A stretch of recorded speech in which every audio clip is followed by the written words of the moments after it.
नमस्कार दोस्तों, स्वागत है आप सभी का मेरे YouTube चैनल पर। दोस्तों, आज हम बात करेंगे सामवेद की। वैदिक साहित्य के अंतर्गत जो हमारा तीसरा वेद है सामवेद, आज हम इसके बारे में बात करेंगे। ठीक है, इससे पहले हम 2 वेद पढ़ चुके हैं, ऋग्वेद, यजुर्वेद। ठीक है, उनमें हमने जाना कि कितने उसमें मंत्र है। ठीक है, ऋग्वेद में कितने मंडल हैं, इन सभी चीज़ों के बारे में हमने जान लिया है। तो आज हम बात करेंगे सामवेद की।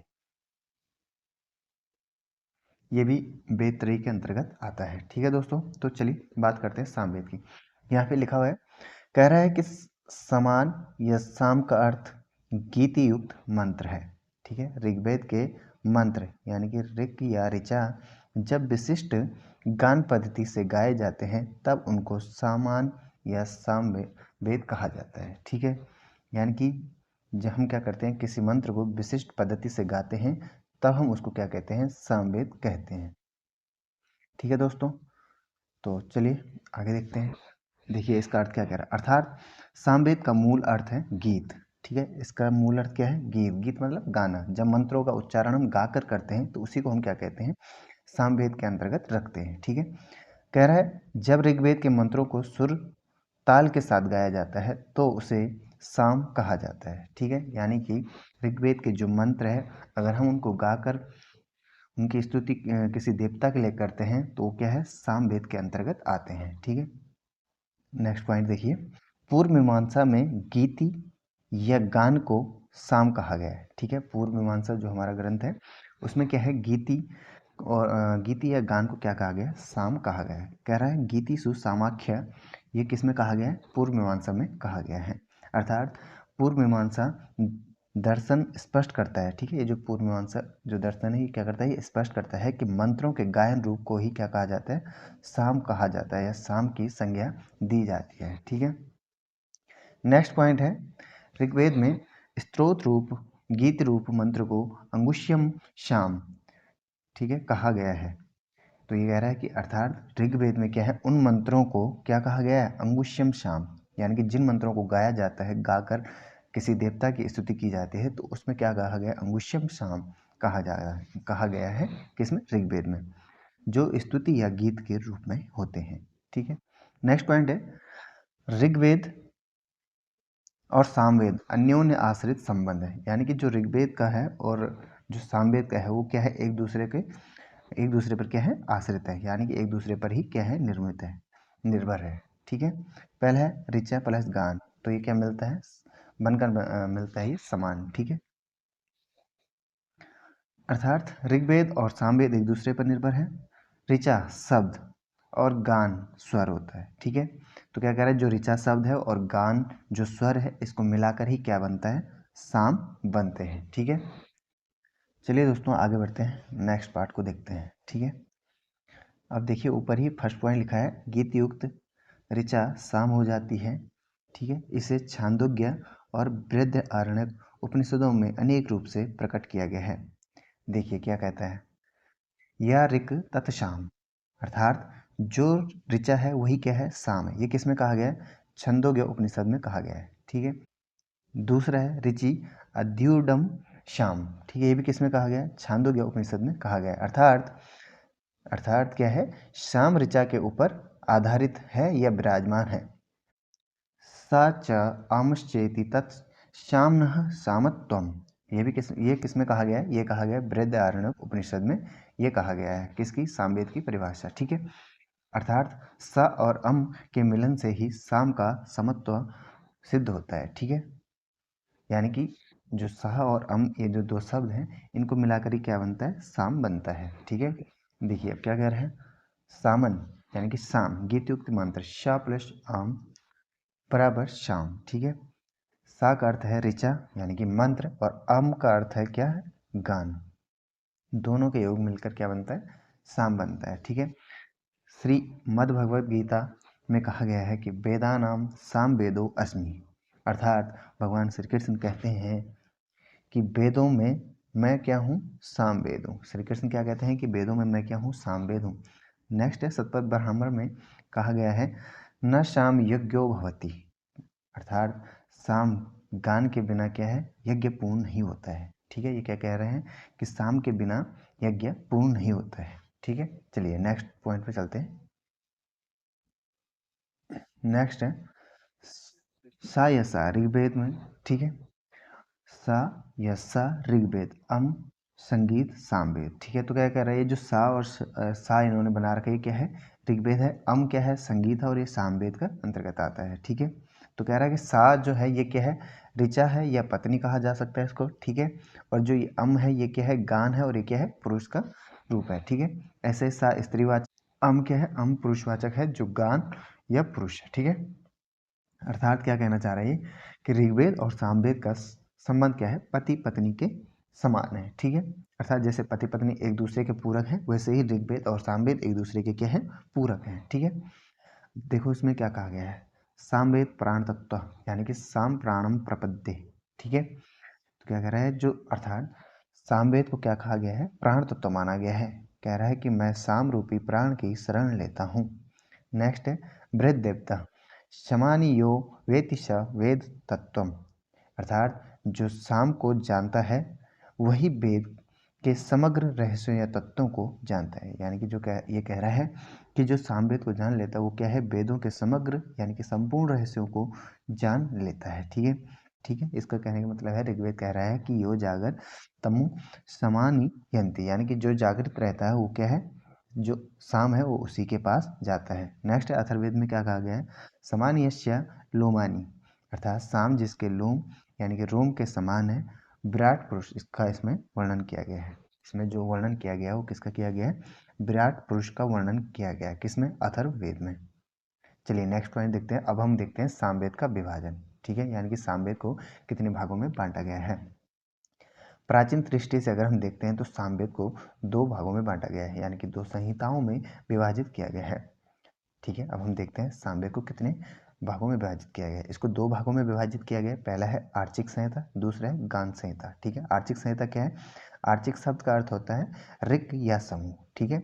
ऋक या समूह क्या होता है, आर्चिक शब्द का अर्थ होता है, ठीक है। और कह रहा है अर्थात ऋचाओं या मंत्रों के संग्रह को हम क्या कहते हैं, आर्चिक कह सकते हैं, ठीक है। अब ये जो आर्चिक है, जो पहला भाग है इसका आर्चिक, इसको भी हमने दो भागों में बांटा गया है। इसको कहा जाता है पूर्वार्चिक और दूसरा कहा जाता है उत्तरार्चिक, ठीक है। यह विभाजन अध्ययन की सुविधा और मंत्रों के क्रम पर आधारित किया गया है, ठीक है। चलिए आगे बढ़ते हैं। गान, ठीक है, गान क्या है, गान संहिता को भी हमने दो भागों में विभाजित किया था, मैंने अभी बताया ना ऊपर। देखो इसको हमने पढ़ा, आर्चिक क्या है, पूर्वार्चिक और उत्तरार्चिक। ऐसे अब गान क्या है, इसको भी हम दो भागों में बांट रहे हैं, ठीक है। गान संहिता को हम कितने भागों में बांट रहे हैं, दो भागों में बांट रहे हैं। कौन कौन सा, पूर्व गान तथा उत्तर गान, दो भाग में बांट दिया। पूर्व गान क्या है, ग्राम गे यानी कि प्रकृति गान, वे ज्ञान क्या है, वे गान जो क्या है ग्रामों या बस्तियों में सबके समक्ष गाए जाते हैं, वे क्या होते हैं, पूर्व गान कहे जाते हैं, ठीक है। दूसरा आरण्य यानी कि रहस्य ज्ञान, ये क्या कह रहा है, ये रहस्यमयी गान है जिन्हें केवल वन या अरण्य की पवित्रता में गाया जाता है, ठीक है। जो पूर्व गान है इसके दो भाग हैं, किसमें, एक क्या कह रहा है, एक कह रहा है गाम गे यानी कि जो ऋचाएं या जो मंत्र क्या है ग्रामों या बस्तियों में सबके समक्ष गाए जाते हैं, वो क्या होते हैं, पूर्व गान होते हैं। दूसरा आरण्य गे कहा जा रहा है इसमें कि जो रहस्य गान है, ठीक है, ये रहस्यमयी गान है जिन्हें क्या है केवल कहाँ, वन में क्या है गाया जा सकता है, ये पवित्रता में गाया जाता है। दूसरा है उत्तर गान, इसको भी दो भागों में बांटा गया है, क्या है, ऊह गान और ऊह्य गान, ठीक है। ये बाद के गान हैं जो यज्ञों के अनुसार मंत्रों में परिवर्तित करके गाए जाते हैं, ठीक है। ये क्या है, ये बाद के मंत्र है जिनको क्या है यज्ञों के अनुसार क्या किया जाता है, परिवर्तित किया जाता है, ठीक। चलिए नेक्स्ट पॉइंट देखते हैं। ये हमने देख लिया, सामवेद के दो भाग हैं, एक है पूर्वार्चिक, दूसरा उत्तरार्चिक, ठीक है। आर्चिक अर्थ हमने बताया ऋचाओं का समूह या संकलन ही क्या कहलाते हैं, आर्चिक कहलाता है, ठीक है। पूर्वार्चिक में कितने कांड हैं, पूर्वार्चिक में हमें देखने को मिलते हैं 5 कांड, ठीक है। यानी कि सामवेद का जो पूर्वार्चिक भाग है उसमें हमें 5 कांड देखने को मिलते हैं। कौन कौन से हैं, चलिए वो भी देख लेते हैं। पहला है अग्निकांड, यानी कि इसमें जो देवता है वो कौन है, इसके अग्नि देवता है। दूसरा है इंद्र कांड, इसके जो देवता है वो कौन है, इंद्र है। तीसरा है पवमान कांड, इसके जो देवता है वो है सोमदेव। नेक्स्ट है आरण्य कांड, ठीक है, ये क्या है, इसमें जो देवता है वो कौन है, इंद्र है, अग्नि है और सोम है, ये तीनों इसमें देवता हैं। नेक्स्ट है महानामनी आर्चिक, इसका जो देवता है वो कौन है? इंद्र है। ठीक है, चलिए आगे बढ़ते हैं दोस्तों। देखिए इसमें क्या कह रहा है वो। ठीक है, कांड कितने हैं इसमें? 5 कांड है। अध्याय कितने इसमें? 6 है। और मंत्र कितने हैं? 650। तो कह रहा है कि 1 से लेकर 5 ऋचाओं को ग्राम गान कहते हैं। प्रथम 5 अध्याय गांव के गाए जाने वाले गानों का आधार है। ठीक है, यानी कि जो ये कह रहा है, जो अभी हमने ऊपर देखा था, ठीक है, कौन सा, ये 5 कांड है। तो इसमें जो पहले कांड से लेकर 5वें कांड की जो ऋचाएं हैं वो क्या है? ग्राम गान कहे जाते हैं। ठीक है, प्रथम 5 अध्याय क्या है? गांव में गाए जाने वाले क्या है? गानों का आधार है। और छठा अध्याय क्या है इसका? आरण्यक कांड है। ठीक है, क्या है? आरण्यक कांड। अब अध्याय इसमें 6 है। ठीक है, देखिए क्या कह रहा है? 10 अर्थात 10 ऋचाएं इसमें है। ठीक है, नेक्स्ट पॉइंट है इसमें मंत्रों के 10 समूह को क्या कहते हैं? दस्ती कहा जाता है। ठीक है, पूर्वार्ची के मंत्रों को साम योनि मंत्र, साम योनि या केवल योनि छंद संहिता भी कहा जाता है। तो कह रहा है कि जो पूर्वार्ची के मंत्र है वो क्या कहे जाते हैं? साम योनि मंत्र या साम योनि या केवल योनि छंद संहिता भी कहे जाते हैं। ठीक है, चूंकि इन मंत्रों से साम गान की उत्पत्ति होती है, इसलिए इन्हें योनि या उत्पत्ति स्थान कहा जाता है। चलिए दोस्तों, नेक्स्ट पॉइंट देखते हैं। अब हम बात करते हैं उत्तरार्चिक की। ठीक है, जो दूसरा भाग है उसका क्या है? उत्तरार्चिक। सामवेद का जो दूसरा भाग है वो क्या है? उत्तरार्चिक। ठीक है, इसमें प्रपाठक की बात करेंगे तो इसमें जो प्रपाठक हैं वो कितने हैं? 9 हैं। अध्यायों की बात करेंगे तो अध्याय है 21। कुल मंत्रों की बात करेंगे तो 1225 मंत्र। और कुल सूक्त कितने हैं इसमें? 400 सूक्त हैं। ठीक है, अब क्या कह रहा है देखो, 400 सूक्तों में से 287 सूक्तों में क्या है? प्रत्येक में क्या है? 3-3 मंत्रों का समूह है। ठीक है, क्या कह रहा है? उत्तरार्चिक में क्या कह रहा है कि 400 सूक्तों में 287 सूक्तों में क्या है? प्रत्येक मंत्र क्या है? 3-3 मंत्रों का एक समूह है। ठीक है, उत्तरार्चिक के अधिकांश सूक्त, यानी कि जो 287 सूक्त हैं वो क्या है? 3 मंत्रों के सेट में है, यानी कि 3-3 मंत्र करके वो सेट बना रखे उन्होंने। नेक्स्ट पॉइंट है 66 सूक्तों में 2-2 मंत्रों का समूह है और शेष 47 सूक्तों में क्या है? 1 से 12 तक मंत्र समूह है। ठीक है, तो क्या कहा इसने कि 66 सूक्तों में क्या है? 2-2 मंत्रों का समूह है, और जो बाकी हमारे पास शेष बचते हैं 47 सूक्त, उनमें क्या है? 1 से 12 तक मंत्रों का समूह है। ठीक है, नेक्स्ट पॉइंट है शेष सूक्तों में क्या है? मंत्रों की संख्या भिन्न है, यानी कि अलग अलग है। ठीक है, कुछ में 2 है तो कुछ में 1 होंगे, कुछ 12, ऐसे बता रहा है। ठीक है, नेक्स्ट देखते हैं। अब देखते हैं सामवेद की मंत्र संख्या। पूर्वार्चिक में कितने मंत्र बताए? 650। उत्तरार्चिक में 1225। कुल मिलाकर सामवेद में कितने मंत्रों की संख्या है? 1875 इसमें कुल मंत्रों की संख्या है। ठीक है, तो ये बता रहे हैं यहाँ पे संपूर्ण मंत्र संख्या कितनी है? सामवेद की 1875 मंत्र है।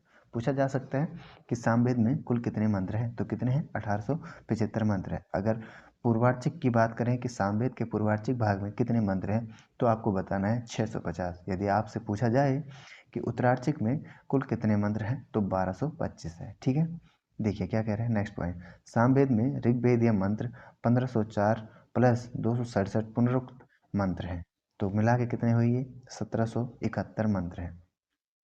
नेक्स्ट पॉइंट देखिए, सामवेद में 1504 मंत्र ऋग्वेद से लिए गए हैं। ये इंपॉर्टेंट पॉइंट हो सकता है। ठीक है, क्या कह रहा है कि सामवेद में जो है 1504 मंत्र कहाँ से लिए गए हैं? ऋग्वेद से लिए गए हैं, और 267 मंत्र इसमें दोहराए गए हैं, यानी कि जो इसमें 1504 मंत्र है वो ऋग्वेद से लिए गए हैं। ठीक है, कह रहा है नेक्स्ट पॉइंट, सामवेद में नवीन मंत्र 99 है, प्लस इसमें 5 क्या है? पुनरुक्त मंत्र है, तो कुल मिलाकर 104 मंत्र ये भी होते हैं। ठीक है, तो कह रहा है सामवेद के अपने 99 मौलिक मंत्र हैं, यानी कि जो सामवेद के अपने मंत्र हैं वो कितने हैं? 99, और 5 मंत्र इसमें दोहराए गए हैं। तो क्या कह रहा है? 1771 प्लस 104 को अगर मिला दिया जाए तो ये होता है 1875। तो कुल मिलाकर सामवेद में कितने मंत्रों की संख्या है? तो है सामवेद में कुल मिलाकर मंत्रों की जो संख्या है वो है 1875। चलिए नेक्स्ट पॉइंट देखते हैं। अब हम बात करते हैं सामवेद की शाखाओं की। सामवेद की कितनी शाखाएं हैं? ठीक है, देखिए नेक्स्ट पॉइंट देखते हैं। ठीक है, कह रहा है कि महाभाष्य में पतंजलि ने सामवेद के 1 सहस्त्र शाखाओं का उल्लेख किया है। ठीक है, इसको क्या कहा जाता है? सहस्रवर्तमा सामवेद, यानी कि ऋषि पतंजलि के अनुसार प्राचीन काल में सामवेद की कितनी 1000 शाखाएं प्रचलित थी। ठीक है। जैमिनी गृह सूत्र में 13 शाखाओं का उल्लेख मिलता है। पतंजलि ने कितने में बताई है? 1000। और जो जैमिनी गृह सूत्र है उसमें कितने उल्लेख मिलते हैं? 13 शाखाओं का उल्लेख मिलता है सामवेद की। ठीक है, चलिए नेक्स्ट पॉइंट देखते हैं। अब वो 13 शाखाएं कौन कौन सी है वो देखते हैं। ठीक है, चलिए पहली शाखा है राणायनी शाखा, दूसरी है शाटमुर्ग शाखा, तीसरी है व्यास शाखा, चौथी है भागुरी, पांचवी है औलुंडी, छठी है गौलगुलबी और सातवीं है भानुआन औपमन्यव, आठवें है कराती, नौवीं है मस्कगारज्ञ, 10वें है वर्षगव्य, 11वां है कुथुम या इसी को कुथुमी या इसी को कौथमी शाखा कहा जाता है। ठीक है, 12वां है शालिहोत्र शाखा और 13वीं है जैमिनी शाखा। तो कुल मिलाकर कितनी शाखाएं हैं? 13 शाखाएं मिल गई है। ठीक है, किसके अनुसार? जैमिनी गृह सूत्र है। इस जैमिनी का क्या है? एक गृह सूत्र होता है, उसी में क्या है? 13 शाखाओं का उल्लेख मिलता है। किसकी? सामवेद की। ठीक है, नेक्स्ट पॉइंट देखते हैं। कह रहा है कि इन 13 शाखाओं में से वर्तमान में हमें कुल कितनी शाखाएं प्राप्त है? 3 शाखाएं हमारे पास क्या है? प्राप्त है। ठीक है, चलिए देखते हैं कौन कौन सी। पहली है हमारे पास कौथुमीय शाखा। ठीक है, यह क्या है? यह गुजरात से प्राप्त होती है। ये पॉइंट देख लीजिए, यह कहाँ से प्राप्त होती है? ये गुजरात से प्राप्त होती है। ठीक है, ये सामवेद की क्या है? सबसे प्रसिद्ध शाखा है। ठीक है, यानी कि आपसे पूछा जाए कि सामवेद की सबसे प्रसिद्ध शाखा कौन सी है, तो कौन सी है? सामवेद की सबसे प्रसिद्ध शाखा कौथुमीय शाखा है। ठीक है, इसमें क्या है? 1875 मंत्रों को क्या है? उल्लेख मिलता है।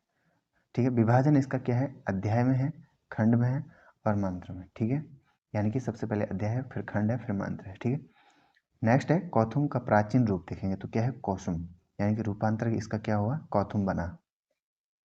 कौथुम शाखा से संबंध है पुष्प सूत्र। ठीक है, एक जो पुष्प सूत्र है वो किस शाखा से संबंधित है? तो यह कौथुम शाखा से। यानी कि आपसे पूछा जा सकता है कि सामवेद की कौन सी शाखा से पुष्प सूत्र का क्या है? संबंध है, तो क्या है? कौथुम शाखा से। इस शाखा के उच्चारण को दो दो पद्धतियों में बांटा गया है। कौन कौन सी? एक नागर पद्धति है इसकी, दूसरा है बद्रा पद्धति। ठीक है, तो चलिए नेक्स्ट पॉइंट देखते हैं।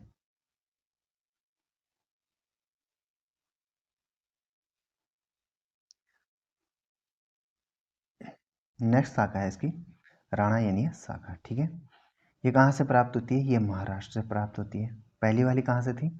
जो कौथुमीय शाखा थी वो कहाँ से थी? वो गुजरात से प्राप्त हुई। जो राणायनीय शाखा है वो कहाँ से प्राप्त हो रही है? महाराष्ट्र से प्राप्त हो रही है। ठीक है, इसका विभाजन क्या है? कौथुमी के सदृश है तथा पाठ भेद है और उच्चारण भेद है। यानी कि जैसे उसमें हुआ था ऐसे ही क्या है? इसमें भी इसका भेद है, पाठ भेद है लेकिन उच्चारण भेद भी है। यह शाखा क्या है? कौथुमी शाखा के क्या है? समान है, केवल उच्चारण और पाठ में थोड़ा सा अंतर है इसमें। नेक्स्ट शाखा है हमारी जैमिनी शाखा। तो ये कहाँ से प्राप्त होती है? ये कर्नाटक से में प्राप्त होती है। ठीक है, इसकी संहिता क्या है? डॉक्टर रघुवीर ने लाहौर से प्रकाशित की थी। इसमें मंत्र संख्या क्या है? 1687। कौथुम से 188 मंत्र इसमें क्या है? कम है। नेक्स्ट है इसमें गान संख्या कितनी है? 3681। ठीक है, और 959 गान अधिक है इसमें। ठीक है, चलिए दोस्तों नेक्स्ट।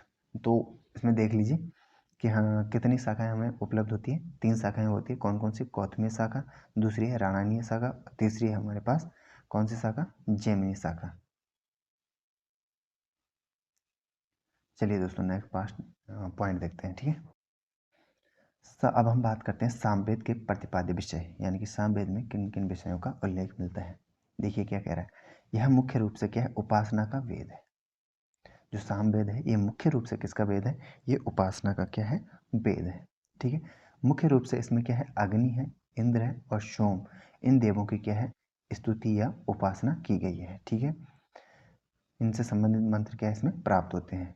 इसमें क्या है? सामयाग और पवमान सोम से संबंध मंत्रों की संख्या क्या है? अधिक है। ठीक है, चलिए नेक्स्ट पॉइंट देखते हैं। सामवेदीय संगीत। ठीक है, जो स्वर है इसमें 3 प्रकार के स्वर, वैदिक स्वर बताए गए हैं। कौन कौन से? उदात है, स्वरित है, अनुदात है। ठीक है, यानी कि ऊंचा, मध्यम और नीचा, ये 3 प्रकार के स्वर होते हैं। अब बात करते हैं स्वर। जो गायन के स्वर है वो कितने हैं? 7 हैं। ग्राम की बात करेंगे तो इसमें 3 ग्राम है। कौन कौन से? मंद्र ग्राम, मध्य ग्राम, तीव्र ग्राम। मूर्छनाएं की बात करेंगे तो सामवेद में हमें 21 मूर्छनाएं देखने को मिलती हैं। तान की अगर हम बात करेंगे तो इसमें 49 तान हमें देखने को मिलते हैं। ठीक, चलिए दोस्तों आगे बढ़ते हैं, नेक्स्ट पॉइंट देखते हैं। मौलिक स्वर, लौकिक स्वर। ठीक है, ये क्या है, उदात अनुदात स्वर, 3 स्वर बताए थे। ठीक है, अब हम बात करते हैं नारदीय शिक्षा के अनुसार 3 स्वर कौन कौन से हैं। ठीक है, यानी कि जो नारदीय शिक्षा है उसके अनुसार 3 स्वर कौन कौन से हैं, वही है, एक आर्चिक स्वर है, दूसरा गाथिक स्वर है, तीसरा सामिक स्वर है। क्या कह रहा है, आर्चिक स्वर क्या है, एक स्वर ऋचाओं पर आश्रित है, 2 स्वर गाथाओं पर आश्रित है, और तीसरे 3 स्वर किसमें, सामवेदीय पर, मंत्र पर आश्रित है। ठीक है, तो कह रहा है आर्चिकम गाथिकम चैव सामिकम च स्वरांतरम। ठीक है, इसी के बारे में बताया गया लास्ट में। ठीक है, कह रहा है कीर्तान्ते सर्वशास्त्राणाम प्रोक्तव्यम विशेषतः एकांतराश्वर हुक्षु गाथाशु द्वंतराश्वर। ठीक है, सामसु त्रयंत्रम विद्याद एतावत् स्वरतो अंतरम। कह रहा है कि ऋचाओं में एक क्या है, स्वर है। ठीक है, गाथाओं में 2 स्वर है, और गान में क्या है, 3 स्वरों का प्रयोग होता है। ठीक है, चलिए नेक्स्ट पॉइंट देखते हैं, साम विकार की बात करते हैं। ठीक है, कह रहा है किसी भी ऋचा या मंत्र को गान के रूप में देने के लिए कुछ परिवर्तन किए जाते हैं, उन्हें विकार कहा जाता है। ये 6 प्रकार के हमें विकार देखने पर को मिलते हैं, किसमें, सामवेद में। कहा जा सकता है कि सामवेद में विकारों की संख्या कितनी है, तो 6 है। 6 विकारों की हमें संख्या देखने को मिलती है। कौन कौन से, स्तोभ, दूसरा है विकार, तीसरा है विश्लेषण, चौथा है विकर्षण, पांचवा है अभ्यास, छठा है विराम। ये 2 बार लिखा गया है, तो 6 प्रकार के क्या हो गए इसमें, हमें विकार देखने को मिलते हैं। ठीक है, कह रहा है संगीत के अनुकूल शब्दों में जो बदलाव किए जाते हैं उसे सम विकार कहा जाता है। ठीक है, सामवेद में प्रयुक्त परिभाषिक शब्द, शस्त्र क्या होता है, स्तोत्र क्या होता है, स्तोम क्या होता है, विस्तुति क्या होता है। ठीक है, कह रहा है पहले हम शस्त्र को देखते हैं। ठीक है, कह रहा है अपरगीत मंत्र साध्य स्तुति शस्त्र, यानी कि गान रहित मंत्र द्वारा स्तुति करना ही क्या है, शास्त्र है। दूसरा है स्तोत्र, कह रहा प्रगीत मंत्र साध्य स्तुति स्तोत्रम, यानी कि गान युक्त मंत्रों द्वारा स्तुति करना क्या है, स्तोत्र है। ठीक है, यानी कि शास्त्र क्या है, अगर गान रहित मंत्र है, मतलब बिना गाए हुए हम मंत्र पढ़ रहे हैं तो क्या है, शास्त्र है। अगर हम गा के मंत्र पढ़ रहे हैं तो क्या है, वो क्या है, हमारा स्तोत्र है। स्तोम क्या है, कह रहा है त्रिच, त्रिच मतलब 3 ऋचा वाले सूक्त। ठीक है, रूप स्तोत्रों का आवृत्ति पूर्वक गान, ठीक है, क्या कहलाता है, आवृत्ति युक्तम तत्साम स्तोम इत्याभिधीयते। ठीक है, तो क्या कह रहा है कि जो 3 ऋचा, वही इससे पहले जो मैंने बताया था कि 3 मंत्रों का क्या होता है, समूह होता है। ठीक है, तो उसी को क्या कहते हैं, स्तोम कहते हैं। अब विस्तुति की बात करेंगे तो क्या है, इसमें कहा गया है कि ये क्या होते हैं, विशेष प्रकार की स्तुति होती है। ठीक है, कह रहा है विस्तुति स्तोत्र रूपी त्रिशो के द्वारा संपादित होती है। ठीक है, सामगान के विभाग की बात करते हैं, कितने विभाग है इसके। ठीक है, तो सामगान में हमें 5 विभक्तियां विभाग देखने को मिलते हैं। ठीक है, कौन कौन से हैं वो भी देख लेते हैं। प्रस्ताव, दूसरा उद्गीत, तीसरा है प्रतिहार, उपद्रव, पांचवा है निधन। ये हमें 5 प्रकार के क्या है देखने को मिलते हैं, इसमें विभाग देखने को मिलते हैं, किसमें, सामवेद में। ठीक है, तो चलिए दोस्तों, आज के लिए इतना ही। धन्यवाद आप सभी का, मिलते हैं आपको नेक्स्ट वीडियो में।